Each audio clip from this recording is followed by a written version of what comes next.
Can I test a radio out in a hotel room?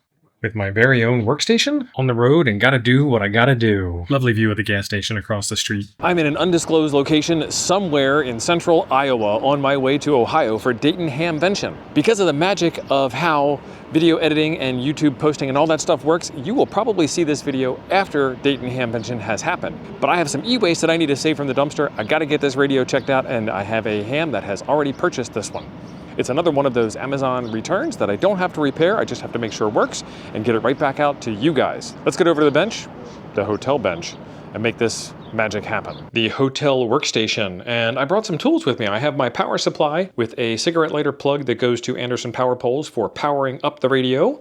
I have a small toolbox with some assorted stuff in it, like a dummy load and a coax jumper and the other half of the power cord. And then coffee maker, because, you know, hams run on coffee. I've got my Shorecom power meter and SWR meter so I can verify that the radio is putting out power. And then somewhere around here, I've got a Baofeng so I can test that this thing can transmit and receive. But first, let's take a look inside the box and make sure we have all of the parts. This is number 18. We have a microphone in an odd bag for a microphone, but looks like it is in good condition. The QHM05. One of the cool things about this is it's actually a speaker mic, and it's got the RJ45 plug on it. I have found out that all of the Anytone radios, well, I've been told anyway, that all of the Anytone radios have the same pinout as long as they are RJ45s. So that's pretty cool. This is actually an Anytone AT778UV, as well as the Retevis RT95. Microphone out of the way. There is the radio in the right bag. We still have our screen protector on there. We've got our T connector. Our power cord is unmolested.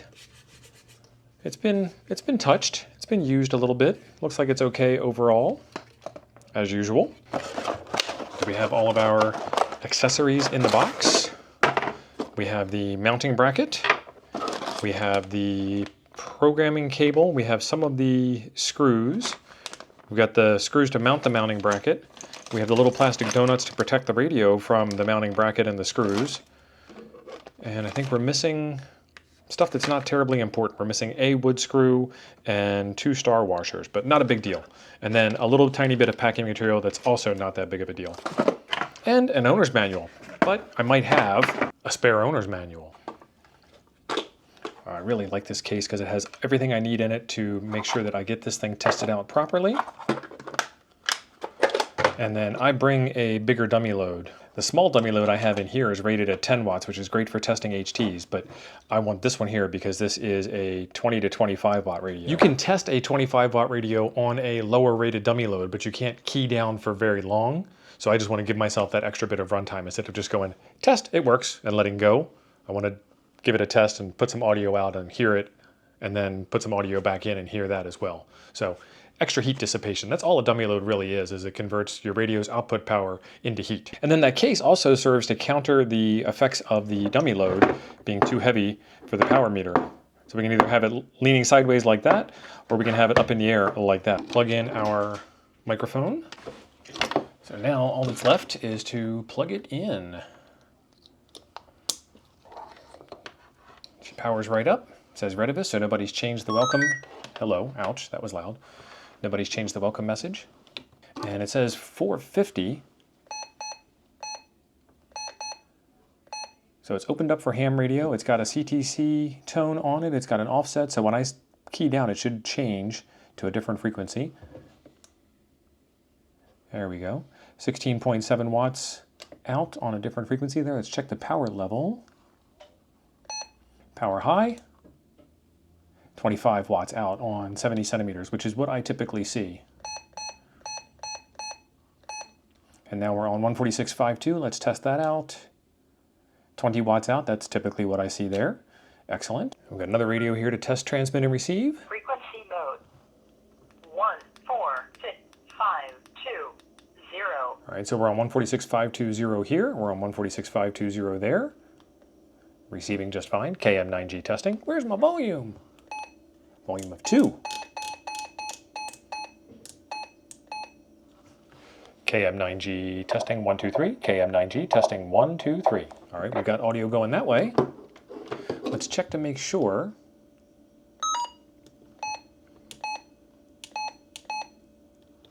Let's change that over to name for later.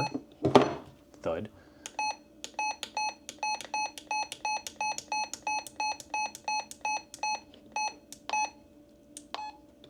All right, so that's now coming out of the handle, the hand mic.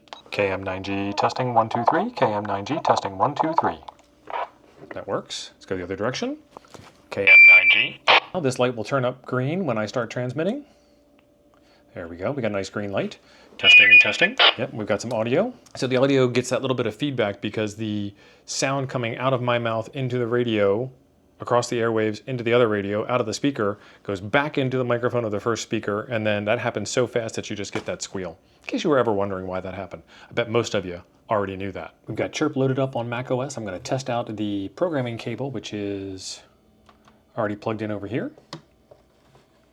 Let's hit OK to do the download. Error communicating, no initial response. That is my fault.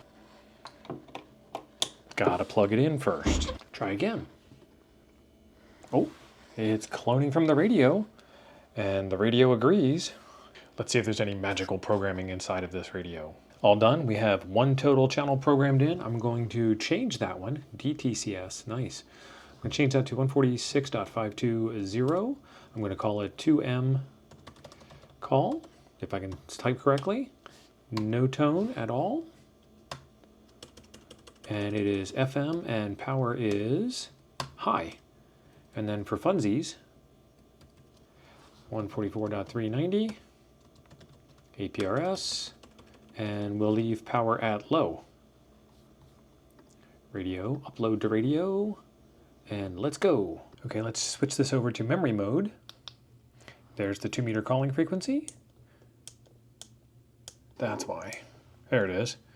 2-meter call and APRS, got them both. And what was happening before is whenever you press this, that becomes this button. So I'm switching back and forth between VFO and channel mode. And then when I push in on that button, now I can select back and forth between the channels now that I'm in channel mode. Beautiful. All right, now what I need to do is get everything back in here that's supposed to be in here. So we have mounting bracket, programming cable, and mounting hardware. Microphone, and then I need to cannibalize a user manual and a power cord. So there is my user manual, and there is my power cord. And then while I'm in here, this is funny, this is the wrong programming cable. It's got the USB to serial chip in it, but it's got a K connector instead of an RJ45 connector. So that'll come up again in the future. Manual, programming cable, mounting bracket, microphone, power cord, radio in the bag, and then this is the missing piece of packing material that goes between the radio and all the accessories. And then some more packing material. And now she's ready to go.